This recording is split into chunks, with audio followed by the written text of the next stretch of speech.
दोस्तों, मैं डॉक्टर रविंद्र वात्स्यायन संजीवनी आयुर्वेदशाला नज़दीक rose garden main gate Ludhiana से आपका स्वागत करता हूं। आज का हमारा बातचीत का विषय है माइग्रेन।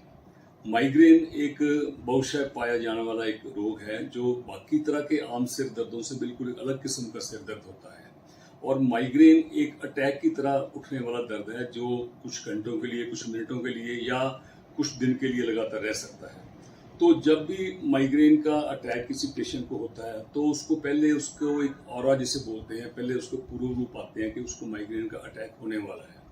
तो और उसके बाद अटैक की तीव्र अवस्था आती है। फिर उसके बाद अटैक के उतरने के बाद पेशेंट आमतौर पर थोड़ा रेस्ट और सो जाता है। तो बेसिकली ये माइग्रेन के ये लक्षण कहे गए हैं।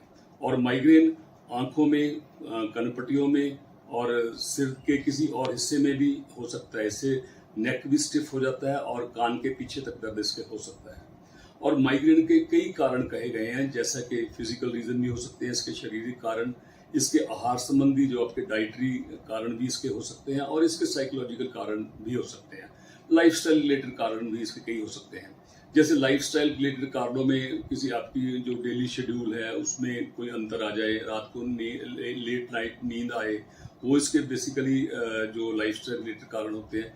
फिर डाइटरी कारण होते हैं, ये अलग अलग लोगों में अलग अलग किस्म के होते हैं, जो पर्टिकुलर किसी डाइट का सूट ना करना, ये एक बहुत बड़ा कारण है। फिर साइकोलॉजी कारणों में जो साइकोलॉजिकल कारण है उनमें आ जाता है कि स्ट्रेस, एंग्जाइटी, रेस्टलेसनेस, ऐसी चीज हो जानी, या कहीं और को गिल्ट की फीलिंग, या किसी से को बातचीत में ऐसे मन मुटाव हो जाना, तब भी माइग्रेन का अटैक देखा जाता है। तो बेसिकली यही माइग्रेन के कारण है। लेकिन जब ये दर्द होता है तो ये कहा जाता है कि जिनको माइग्रेन होता है सिर्फ वही बता सकते हैं कि माइग्रेन क्या बीमारी है।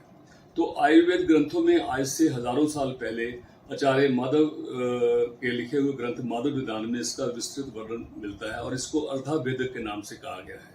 उसके बाद के आयुर्वेदिक ग्रंथों में भी जो माइग्रेन की उचित चिकित्सा का वर्णन किया गया है।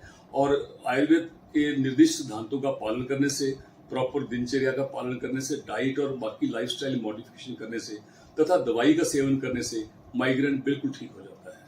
तो आप और कोई ट्रीटमेंट ना लेकर आयुर्वेदिक जो ग्रंथों में कहा गया ट्रीटमेंट है उसको लें। इसका कोई साइड इफेक्ट नहीं है और पेशेंट की रिकवरी के बड़े फास्ट और बड़े अच्छे चांसेस हैं। धन्यवाद।